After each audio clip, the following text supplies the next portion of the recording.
मुल्क मना रहा है यौम आइन। आज वजीर आजम नरेंद्र मोदी आज करेंगे अदालत उस्मा की यौम आइन तकरीब में शिरकत। ई कोर्ट पोर्टल के तहत मुख्तलिफ पहलुओं का करेंगे इफ्तिताह।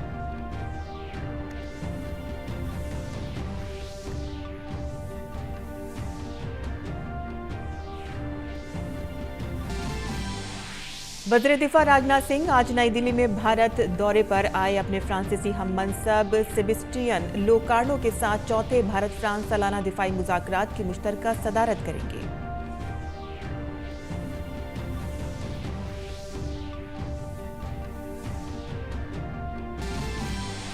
गुजरात में असेंबली इंतखाबात के लिए इंतखाबी तशहीर जोरों शोर से जारी। बीजेपी सदर जेपी नड्डा की मौजूदगी में आज अहमदाबाद में जारी किया जाएगा संकल्प पत्र।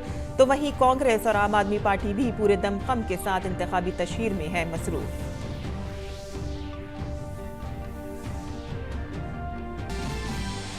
भारतीय खलाई तहकीकी इदारा इसरो आज सुबह 11:56 पर श्रीहरिकोटा के सतीश धवन स्पेस सेंटर से earth observation satellite ocean set 3 और 8 नैनो सैयारचों को करेगा लॉन्च किए जाने वाले सैयारचों में भूटान का भी एक सैयारचा होगा शामिल।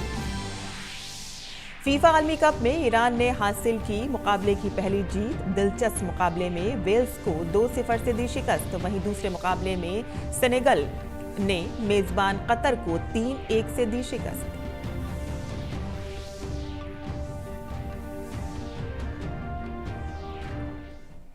आदाब नाज़रीन, खबरनामे में आपका इस्तकबाल है। मैं हूं साइमा खान। अब खबरें तफसील से। आज मुल्क यौम आइन मना रहा है। वज़ीर आज़म नरेंद्र मोदी आज सुप्रीम कोर्ट में यौम आइन की तकरीब में शिरकत करेंगे। साल 1949 में आइन साज असेंबली के जरिए भारत के आइन को अपनाए जाने की याद में इस दिन को 2015 से यौम आइन के तौर पर मनाया जाता है। तकरीब के दौरान वज़ीर आज़म मोदी ई कोर्ट प्रोजेक्ट के तहत कई नई पहल का आगाज करेंगे। इस मंसूबे से अदालतों के ICT के जरिए कानून चाराजोई, वुकला और अदलिया को खिदमात फराहम करने की कोशिश है। वज़ीर आज़म की जानिब से शुरू किए जाने वाले इक़दामात में virtual justice clock, justice mobile app 2.0, digital court और S3WAS वेबसाइट शामिल हैं। वर्चुअल जस्टिस क्लॉक अदालतों के जरिए हल किए जाने वाले मुकदमात की हैसियत अवाम के साथ शेयर करके अदालतों के कामकाज को जवाबदेह और शफाफ बनाने की एक कोशिश है। वहीं जस्टिस मोबाइल ऐप 2.0 एक ऐसा टूल है कि जो अदालती अफसरान के लिए मौसर अदालती निज़ाम और मुकदमे से मुतालिक नज़्म के लिए दस्तयाब है, जो न सिर्फ उनकी अपनी अदालतों में बल्कि उनके मातहत काम करने वाले मुख्तलिफ जजों में भी ज़ेर इल्तवा और मुकदमात के निपटाने की निगरानी करता है। डिजिटल कोर्ट जज को अदालती रिकॉर्ड को डिजिटल शक्ल में दस्तयाब कराने का एक इक़दाम है, जिसका मकसद अदालतों को पेपरलेस बनाने में एक मिसाली तब्दीली लाना है। और S3WAS एक क्लाउड है, जो क्लाउड सर्विस वो इस तरह की है कि जो सरकारी इदारों के लिए महफूज, अहल और काबिल रसाई वेबसाइट बनाने के लिए फ़रोग़ देगी। और साथ ही साथ आपको और भी बता दें,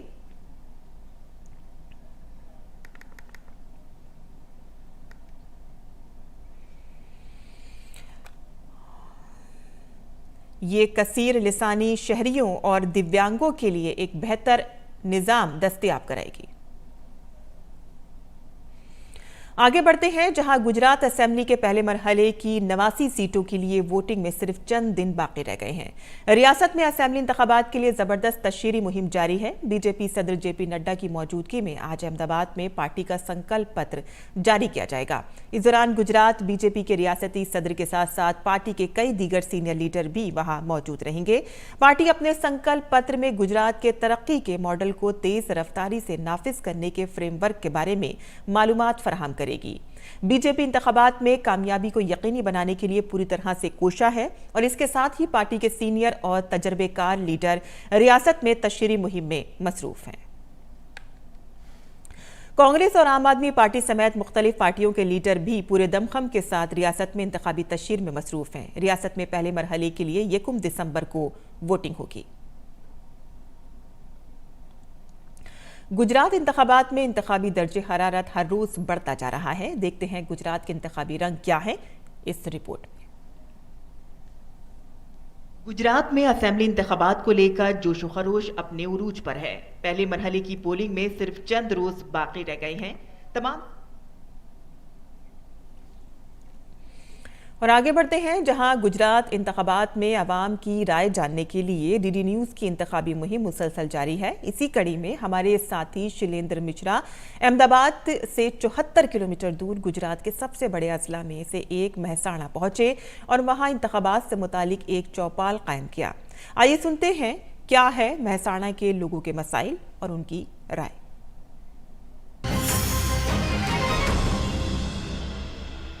चुनावी सफर में गुजरात में हमारा दौरा जारी है। हम पहुंचे हैं गुजरात के महसाणा। यहां पर जनता जनार्दन से जानेंगे कि उनके लिए सबसे जरूरी मुद्दे क्या हैं और चुनाव में कौन से मुद्दे उनके लिए अहमियत रहते हैं, कौन से मुद्दे उनके लिए अहमियत रखते हैं। इस पर हम बातचीत करेंगे। राजनीतिक दल बीजेपी, कांग्रेस बहुत सारे मुद्दे उठा रही है। आपको कौन सा मुद्दा अच्छा लग रहा है? जो रोड रास्ते है वो मोदी जी ने ठीक से बनवाया है कि विकासी मुद्दा है और सड़क और शिक्षा व्यवस्था ये सब अच्छी है या फिर सुधार चाहिए? नहीं अच्छी है। शिक्षा, रोड, रास्ते। 23 साल से बीजेपी है तो सब बढ़िया किया है। सब तक अच्छा किया बीजेपी ने। 27 साल से अच्छा किया। कभी भी कोई जगह पे तूफान नहीं हुए है। शांति कितना बड़ा मुद्दा है? शांति है ना, सब जगह ये अच्छा है। हमारा मुद्दा है ना। तो पहले से बहुत जो झगड़े होते थे, काफी लगते महीने में एक बार, हमारे गरीब लोग को बहुत तकलीफ होती थी। अभी कोई टेंशन नहीं है। सभी को रोजगार मिलता है, हर एक को 500 रुपया आराम से मिलता है। कोई लड़ाई झगड़ा नहीं है। ये सब आलतू फालतू पे सब बात करते हैं। शांति रहती है, सबको काम है। शांति है, बिजली पानी सब कुछ आराम से मिलता है सब। आप कह रहे हैं कि महंगाई मुद्दा है आपके लिए। महंगाई तो कमाई नहीं बढ़ी है और ये जब शांति है तो काम नहीं मिला लोगों को। कहाँ ये बोल रहा है इसको काम मिल रहा है? ये मेरे सामने से एक हफ्ते से तो ऐसे ही बैठा रहा है, हमारे पास ही बैठता है। जिसको मजदूरी करनी है ना वो तो मजदूरी मिल जाती है, जिसको नहीं करनी है ना उसका कोई जवाबदार नहीं है। आप क्या कहेंगे, बताइए आप क्या कहेंगे? बढ़िया है। गुजरात का अगर विकास है, मोदी जी का काम का बहुत सही है। उनका विकास है, सब कुछ है। वो भाई ने कहा वो सही है, जो मोदी है वो सही है, कि जो भाजपा की सरकार है वो भी सही है। ये देखिए, इस वक्त हम महसाणा में हैं और ये महसाणा, यहाँ कुछ छात्रों से हम बातचीत करते हैं, चलते हैं उनसे बात करते हैं। तो हम रेस्टोरेंट के अंदर आए हैं, गुजराती थाली का आनंद ले रहे हैं। यहाँ पर कई छात्र हैं, उनसे बातचीत करेंगे। वैसे आप खाना खा रहे हैं तो थोड़ा आपको टोकना उतना उचित नहीं है, लेकिन अनुमति ले ली आपसे। क्या लग रहा है आप लोग छात्रों के लिए या जो युवा हैं उनके लिए क्या मुद्दे हैं गुजरात में, यहाँ महसाणा में? As a student we are safe and we are ready with our education policy, but only one difference I can see is that in exam pattern. This policy sync with New India. What you want to say? The new education policy is good, but it will take time to be in that. आप संतुष्ट हैं कि ये अच्छी पहल है? मतलब long time. After long time it will be benefited. ये कि बिजनेस कर रहे हैं आप तो टायर गाड़ियां बढ़ी होंगी, लेकिन गाड़ियां तो बनी है सड़कों पर, उस हिसाब से सड़कें वड़कें बनी हैं। सड़कें बनी है और विकास कुछ नहीं हुआ है। पटने में महंगाई है, खाने का पैसा नहीं है लोग। अब मोदी अच्छा है लेकिन इसका मंत्रिमंडल अच्छा नहीं है। मोदी अच्छा है लेकिन महंगाई है। हाँ। जो राजनीतिक दल गुजरात में युवाओं के आकांक्षाओं को पूरा करेगा, या फिर ये कह सकते हैं कि जब भी कोई सरकार आती है तो उससे युवाओं की नई नई आकांक्षाएं होती हैं, अलग अलग वर्गों की आकांक्षाएं होती हैं। महसाणा में हमने बात की विकास के मुद्दे पर, विकास को लेकर लोगों की क्या राय है, लोग क्या सोचते समझते हैं। इस तरह से हम चुनावी सफर में राय लेते रहेंगे, जानते रहेंगे लोगों से कि आखिर उनका क्या कहना है गुजरात में विकास के बारे में। कैमरामैन संजय जेना के साथ शैलेंद्र मिश्र, डीडी न्यूज, महसाणा।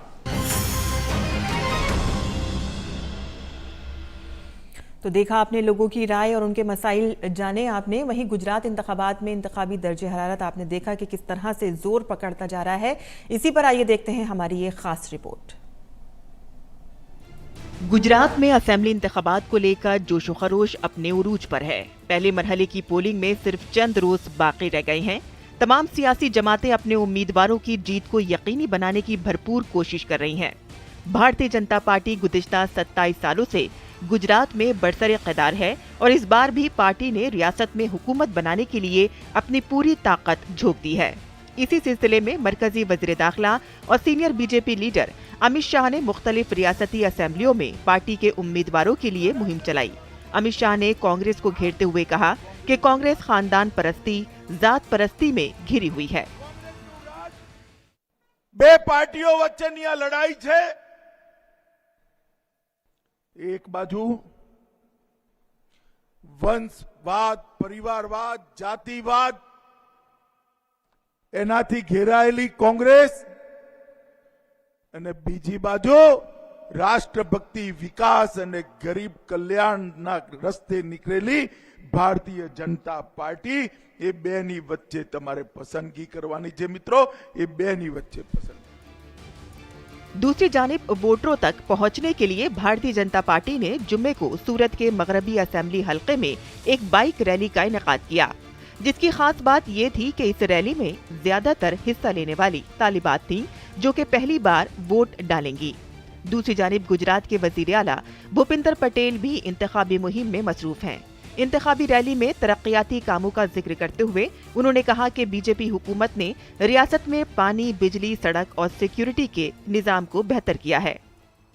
गाम सुधी पानी पहुंच्યું છે, लाइट पहुंची છે, ગામના પાકા રસ્તા પહોંચ્યા। માન્ય નરેન્દ્રભાઈએ, માન્ય અમિતભાઈએ એટલું મજબૂત સુરક્ષા કવચ આપણને આપ્યું છે કે છેલ્લા કેટલાય ટાઈમથી આજે 25 વર્ષનું જુવાન હોય તો એને કર્ફ્યુ શું છે ખબર ના હોય એવું સુરક્ષા કવચ આપણને મળ્યું છે। इसके साथ ही कांग्रेस और आम आदमी पार्टी ने रियासत में गुज़िश्ता 27 सालों से बरसर-ए-क़दार बीजेपी को हटाने के लिए अपनी पूरी ताकत झोंक दी है। रियासत के लिए आम आदमी पार्टी के ऐलान करदा वज़ीर आला के उम्मीदवार इसुद्दीन गढ़वी ने इन इंतखाबात में कांग्रेस को मुस्तरद करते हुए कहा कि कांग्रेस बिकने वाली पार्टी है और वो सिर्फ इन इंतखाबात में वोट काटने के लिए खड़ी हुई है। कांग्रेस क्या है, बिक जाती है और कांग्रेस अभी हमारा वोट काट रही है। कांग्रेस यहाँ 18-20% पे है, उसमें उसको 5 सीट से ज़्यादा मिल नहीं सकती है कि पिछले 8 साल में कांग्रेस के 65 बड़े नेता भाजपा में चले गए, कांग्रेस के एमएलए भाजपा में चले गए, कांग्रेस के सब एमपी के जो कैंडिडेट लड़े थे वो भाजपा में चले गए, तो बी टीम किसकी हुई? एडीआर ने गुजरात में पहले मरहले में उम्मीदवारों के खिलाफ नामों पर एक रिपोर्ट तैयार की है। इसके मुताबिक इंतखाबात के पहले मरहले के 788 उम्मीदवारों में से 21% के खिलाफ फौजदारी मुकदमात दर्ज हैं। इनमें से आम आदमी पार्टी के ज्यादा से ज्यादा 36% उम्मीदवार दागदार के जुमरे में आते हैं और इसके बाद कांग्रेस के 35% उम्मीदवारों के खिलाफ मुजरिमाना मुकदमात दर्ज हैं। ब्यूरो रिपोर्ट, उर्दू खबरें। और आगे बढ़ते हैं, जहां वज़ीर-ए-आज़म नरेंद्र मोदी की जबरदस्त मकबूलियत न सिर्फ भारत बल्कि पूरी दुनिया में है। ये बात एक रेटिंग एजेंसी के सर्वे में साबित हुई है। वज़ीर-ए-आज़म नरेंद्र मोदी 77% के साथ दुनिया के मकबूल तरीन लीडर बने हुए हैं और इस बात का इंकशाफ अमेरिकी कंपनी मॉर्निंग कंसल्ट की जानिब से आलमी रहनुमाओं की मकबूलियत के हवाले से जारी रेटिंग में किया गया है। मैक्सिको के सदर एंड्रेस मैनुअल लोपेज ओब्राडोर दूसरे और ऑस्ट्रेलिया के वज़ीर-ए-आज़म एंटोनी अल्बानीज तीसरे सबसे मकबूल लीडर करार दिए गए हैं और इस दर्जे बंदी में अमेरिकी सदर जो बाइडन 90 और बरतानवी वज़ीर-ए-आज़म ऋषि सुनक 22वें मकाम पर हैं। रहनुमाओं की मकबूलियत की ये रेटिंग इस माह की 16 से 22 तारीख तक किए गए सर्वे के नताइज पर मबनी है। सर्वे में हर मुल्क के बालिग बाशिंदों से 7 दिनों तक राय ली गई और इससे पहले भी वज़ीर-ए-आज़म मोदी आलमी लीडरों की रैंकिंग में सरे फहरिस्त थे। राज्यसभा के चेयरमैन जगदीप धनखड़ ने पार्लियामेंट के सरमाई इजलास के आगाज से कबल जुमे को अपनी रिहाइशगाह पर अरकान पार्लियामेंट से मुलाकात की। गुज़िश्ता कुछ दिनों से वो राज्यसभा के मेंबरान पार्लियामेंट के साथ मुसलसल मीटिंग कर रहे हैं। काबिल जिक्र है कि गुज़िश्ता कई इजलासों से खास तौर पर राज्यसभा की कार्रवाई अपोजिशन जमातों की हंगामा आराई की वजह से खुश उसलूबी से नहीं चल पा रही है। मरकज के ज़ेर इंतज़ाम जम्मू कश्मीर में आज ई गवर्नेंस पर 2 रोज़ा कौमी कॉन्फ्रेंस का इनेकाद किया जाएगा। मरकजी वज़ीर जितेंद्र सिंह आज इस कॉन्फ्रेंस का इफ्तिताह करेंगे। कॉन्फ्रेंस में मरकजी वज़ारतों, महकमों, के और 28 रियासतों और 8 मरकज के ज़ेर इंतज़ाम इलाकों के नुमाइंदे शिरकत करेंगे। खलाई तहकीकी इदारा इसरो आज ज़मीन का मुशाहिदा करने वाले सैटेलाइट ओशियनसैट 3 को लॉन्च करेगा। PSLV-C54 रॉकेट की मदद से ओशियनसैट 3 के साथ 8 नैनो सैटेलाइट भी लॉन्च किए जाएंगे। लॉन्च किए जाने वाले सैयारचों में भूटान का एक सैयारचा भी शामिल है। ये सैटेलाइट जो लॉन्च किया जाएगा वो सुबह 11:56 पर आंध्र प्रदेश के श्रीहरिकोटा के सतीश धवन खलाई मरकज से तयशुदा वक्त पर किया जाएगा। सैटेलाइट ओशियनसैट 3 जमीन से 743 किलोमीटर दूर मदार में नस्ब किया जाएगा। और अयोध्या में श्री राम मंदिर के गर्भगृह और 5 मंडपों की तामीर का काम मुकर्ररा वक्त के मुताबिक जारी है। इस मौके पर तामीराती कमेटी के चेयरमैन निपेंद्र मिश्रा ने पूरे काम का जायजा लिया। इस दौरान निपेंद्र मिश्रा ने मकामी इंतजामिया और इसके साथ साथ श्री राम मंदिर की तामीर से जुड़े मुख्तलिफ लोगों से मुलाकात भी की। अयोध्या में ज़ेरे तामीर श्री राम मंदिर की बुलंदी जमीन से 161 फीट होगी। मंदिर में मकराना के सफ़ेद संगमरमर के सुतून बनाने का काम भी मुकर्ररा वक्त के मुताबिक जारी है और अब तक मंदिर के ग्राउंड फ्लोर का 20% काम मुकम्मल हो चुका है। अयोध्या में इस मंदिर की तामीर की एक खास बात यह होगी कि रामनवमी के दिन दोपहर 12 बजे सूरज की किरणें भगवान श्री राम की मूर्ति पर बराह रास्त पड़ेंगी और इसके लिए तामीराती कमेटी मुल्क के मारूफ इंस्टीट्यूट ऑफ कंस्ट्रक्शन और एस्ट्रोफिजिक्स से राब्ते में है।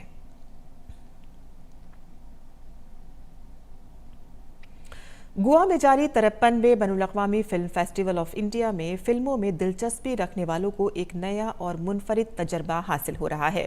देखते हैं हमारी ये खास रिपोर्ट।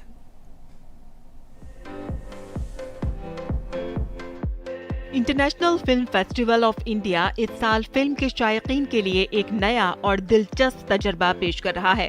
फिल्म और टेलीविजन इंस्टीट्यूट ऑफ इंडिया की जानिब से इफ्फी में सिनेमाई टेक्नोलॉजी और फिल्म आर्ट से मुतालिक मुख्तलिफ साजो सामान की नुमाइश का इनेकाद किया जा रहा है, जिसमें फिल्म टेक्नोलॉजी, फिल्म आर्ट और सिनेमा से मुतालिक जदीद और मुख्तलिफ मसनूआत और आलात की नुमाइश शामिल है। टेक पवेलियन देखने के लिए मैं खास करके यहाँ पे आया हूँ और Poona film institute of the Poona इन्होंने उसका आयोजन किया है। Approximately more than 20 different companies have participated. Different types of not only the camera but the technology instruments which are available यहाँ पे जो film industries के related है वो देखने के लिए आया हूँ। For the 53rd International Film Festival, this is one of the best for all the film industry people जो यहाँ आके वो देखे, वो यहाँ आके समझे, उनके साथ में डिस्कशन करे। ये नुमाइश गोवा के पणजी में कला अकेडमी से मुत्तसिल फुटबॉल ग्राउंड में 21 से 27 नवंबर तक जारी रहेगी।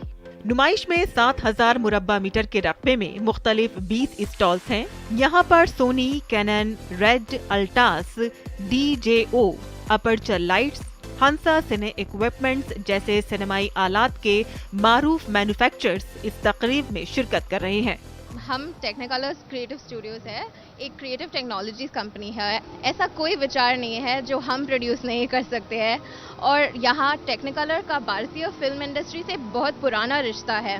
1953 में सोहराब मोदी द्वारा बनाई फिल्म झांसी की रानी जो है वहाँ से शुरू यह सफ़र है और आज के तेलुगु ब्लॉकबस्टर RRR तक कायम है। 53वें इफ्फी में मुनक़िद ये नुमाइश कई मायनों में नई है।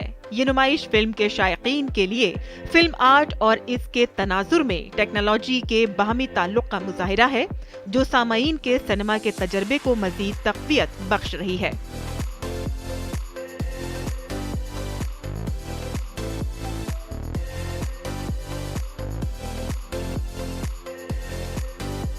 इस नुमाइश में दुनिया के मारूफ ब्रांड्स के जदीद तरीन आलात रखे गए हैं, जिनका इस्तेमाल मौजूदा सिनेमा इंडस्ट्री में किया जा रहा है।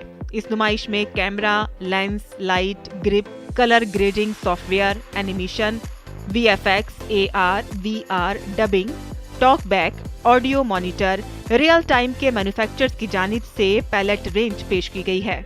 7,000 मुरब्बा मीटर के रकबे पर फैले इन नुमाइशी स्टॉल्स के अलावा यहाँ पर मुबाहिसों और मुख्तलिफ सेशंस की मेजबानी भी की जा रही है। ब्यूरो रिपोर्ट, उर्दू खबरें।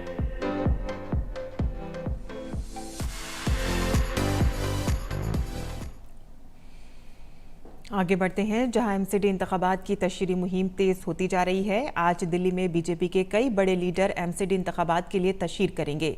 मरकजी वजीर इत्तलात व नशरियात अनुराग सिंह ठाकुर इंतखाबी तशहीर के लिए आज दिल्ली के शास्त्री नगर, कमला नगर और राजेंद्र नगर पहुंचेंगे। इसके अलावा हरियाणा के वजीर आला मनोहर लाल खट्टर, मरकजी वजीर हरदीप सिंह पुरी, सरबानंद सोनोवाल, गिरिराज सिंह और कई बड़े लीडर दिल्ली के मुख्तलिफ इलाकों में तशहीरी मुहिम में हिस्सा लेंगे। काबिल जिक्र है कि कल बीजेपी ने एमसीडी इंतखाबात के लिए अपना संकल्प पत्र जारी किया था और इसके साथ ही आम आदमी पार्टी और कांग्रेस भी इंतखाबी तशहीर में पूरे दमखम के साथ मसरूफ हैं। दोनों पार्टियां वोटरों को अपनी तरफ राग़िब करने की पूरी कोशिश कर रही हैं। एमसीडी इंतखाबात के लिए वोटिंग 4 दिसंबर को होगी। वजारत सयाहत ने जुमे को नई दिल्ली में पायदार सयाहत पर सीईओ की एक गोल मेज कॉन्फ्रेंस का एहतमाम किया, जिसमें सयाहत के शोबे से वाबस्ता साबिक अफराद ने शिरकत की। इस मौके पर खिताब करते हुए सयाहत के सेक्रेटरी अरविंद सिंह ने कहा कि इसका मकसद पायदार सयाहत के लिए कौमी और आलमी तरजीहात के बारे में सनत के स्टेक होल्डर्स के दरमियान बेदारी और बेहतरीन तरीकों को फरोग देना है। राष्ट्रपति भवन 1 दिसंबर से आम लोगों के लिए खोल दिया जाएगा। जायरीन बुध, जुमेरात, जुमा, हफ्ता और इतवार को राष्ट्रपति भवन देख सकेंगे। सुबह 10 बजे से शाम 4 बजे तक हर घंटे इमारत के अहाते का दौरा करने का एहतमाम किया गया है। सरकारी तातीलात के अलावा लोग मंगल से इतवार तक राष्ट्रपति भवन म्यूजियम का दौरा भी कर सकेंगे। राष्ट्रपति भवन में हर हफ्ते की सुबह 8 बजे से सुबह 9 बजे तक गार्ड की तब्दीली की तकरीब भी देखी जा सकती है। राष्ट्रपति भवन की वेबसाइट पर ऑनलाइन बुकिंग की जा सकती है। और तारीख पर बार बार तहकीक करने की जरूरत है और मौर्रिख डॉक्टर विक्रम संपत ऐसा ही कर रहे हैं। जुमे को उनकी किताब brave heart of Bharat, vignettes from Indian history, मरकजी वजीर ममलिकत बराए इलेक्ट्रॉनिक्स और इंफॉर्मेशन टेक्नोलॉजी राजीव चंद्रशेखर ने इजरा किया। ये किताब मुल्क के ऐसे 15 बहादुर सुरमाओं के बारे में है जो मुल्क के मुख्तलिफ हिस्सों से आए हुए हैं और जिन्होंने बहादुरी से हमलावरों का मुकाबला किया और कामयाबी हासिल की। जो लोग हमारी तारीख के औराक से गायब हो गए हैं, जिन्होंने घुटने नहीं टेके और अपने मुल्क की आज़ादी के लिए लड़ते रहे, उनकी बहादुरी की दास्तान इस किताब में मौजूद है।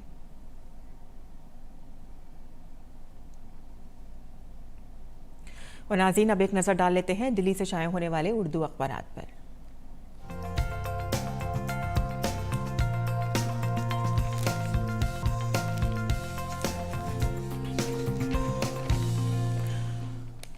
तो दिल्ली से शाया होने वाले उर्दू के अखबारात पर नजर डालें। सबसे पहले नजर डालते हैं रोजनामा इनकलाब की सुर्खियों पर, जिसके सफ़ा अव्वल की एक अहम सुर्खी आपको बता रहे हैं कि मिस्र के सदर अब्दुल फतह अल सीसी को यौम जमहूरिया पर मदऊ किया गया है और हो सकता है कि 2023 की जो यौम जमहूरिया परेड है उसमें मेहमान खुसूसी के तौर पर मिस्र के सदर अब्दुल फतह अल सीसी मौजूद हों। आगे खबर पर नजर डालते हैं। आपको बता दें, यहाँ पर जामिया मिलिया इस्लामिया के शोबा उर्दू के हवाले से खबर है। जो जामिया मिलिया इस्लामिया के शोबा उर्दू अपना 50वीं सालगिरह मना रहा है और वहाँ पर उसके हवाले से एक प्रोग्राम मुनाकिद किया गया और इसमें कई लोगों ने हिस्सा लिया। शोबा उर्दू जामिया मिलिया इस्लामिया की 50वीं सालगिरह फ़रोग़ उर्दू के बड़े विजन का पेश खेमा है। सैयद शाहिद मेहदी ने ये बात कही है। आगे हमने जो खबर ली है वो उत्तर प्रदेश से है। आपको बता दें कि यहाँ पर उत्तर प्रदेश से खबर है कि पावर लूम बुनकरों के लिए सोलर प्लांट लगाने पर 50% सब्सिडी का ऐलान किया गया है। और यहाँ रियासती काबीना की मीटिंग में वज़ीर आला योगी आदित्यनाथ ने फैसला किया है। बुनकर सोलर एनर्जी स्कीम को हरी झंडी दी गई है और 50,000 बुनकरों को इससे फ़ायदा मिलेगा। ये बात कही गई है। आगे बैनुल-अक़वामी सफ़े पर जो खबरें ली गई हैं वो आपको बता दें कि जद्दा में शदीद बारिश से 2 अफराद हलाक हो गए हैं और आम जिंदगी काफ़ी वहाँ पर मफलूज है। लोगों से घरों से बाहर ना निकलने की अपील यहाँ पर की जा रही है। आगे पाकिस्तान के हवाले से खबर है। यहाँ पर पाकिस्तान में फ़ौज के नए सरबराह की तकर्री हुई है, ये सभी जानते हैं। वहीं अमेरिकी मीडिया का कहना है कि नए आर्मी चीफ को फ़ौज पर आवाम का एतमाद बहाल करने का चैलेंज इस वक्त बना हुआ है। आगे जो खबर है इसमें नासा से है, जहां पर नासा के कुछ जो साइंसदान हैं वो चांद पर पहुंचे हुए हैं और मुस्तकबिल में आम लोगों के लिए चांद का सफ़र मुमकिन हो सकेगा। इसी के हवाले से वहां पर वो कोशिश कर रहे हैं। नासा के खलाई मिशन में जहां अपने मिशन के 8वें रोज़ चांद से बहुत दूर अपना सफ़र जारी रखे हुए हैं ये साइंसदान। आगे यहाँ पर चीन से खबर आई है कि चीन में कोरोना वबा की नई लहर है और यहाँ पर 32,000 से ज़ायद नए मामले दर्ज किए गए हैं। स्पोर्ट्स के सफ़े से जो यहाँ पर ख़बर है वो आप जानते हैं कि फ़ीफ़ा का आलमी कप चल रहा है। उसी हवाले से यहाँ पर ख़बर है कि ईरान ने सनसनीखेज़ मुकाबले में वेल्स को शिकस्त दी है। ये खबर इसमें ली गई है। और अब नज़र डाल लेते हैं रोज़नामा राष्ट्रीय सहारा की सुर्खियों पर। रोज़नामा राष्ट्रीय सहारा के सफ़े अव्वल पर जो खबर है वो इंडो पैसिफिक रीजनल डायलॉग के हवाले से है, जहां पर वज़ीर दिफा राजनाथ सिंह ने अपना इज़हार ख्याल किया है और कहा है कि इख्तलाफात और तनाज़ात का हल बातचीत से ही मुमकिन हो सकता है। तो ये थी आज के अखबारात की सुर्खियां जो हमने आपके लिए चुनी थी। और आगे खबरों पर नजर डालते हैं और अब बात करते हैं खेल की खबरों की, जहां फुटबॉल वर्ल्ड कप में सेनेगल ने मेज़बान कतर को 3-1 से शिकस्त दे दी है और इस जीत के साथ ही इसने ग्रुप ए में अपना खाता खोल दिया है। वहीं दूसरी जानिब मेज़बान कतर की ये मुसलसल दूसरी शिकस्त है और वो वर्ल्ड कप से बाहर होने के दहाने पर अब पहुंच गया है। सेनेगल की जानिब से डे डेडहो और डियांग ने गोल किए, वहीं दूसरी जानिब कतर की जानिब से मुंटारी ने गोल किया। वहीं फीफा आलमी कप के छठे दिन ईरान ने वेल्स को शिकस्त देकर पहली फतेह हासिल की है। ईरान ने ग्रुप बी में वेल्स के खिलाफ रेगुलेशन टाइम के बाद इंजरी टाइम में 2 गोल करते हुए मैच अपने नाम कर लिया। ईरान के रोबेस चश्मी ने मैच के इजाफी वक्त में पहला गोल करके टीम का खाता खोल दिया और इसके बाद रामेन राजियान ने दूसरा गोल करके ईरान को 2-0 के फर्क से जीत दिला दी। और अब जान लेते हैं मुल्क भर के मौसम का मिजाज।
और इसी के साथ ही खबरनामा ख़त्म पजीर होता है। हमारी पूरी टीम को दें इजाज़त। आदाब।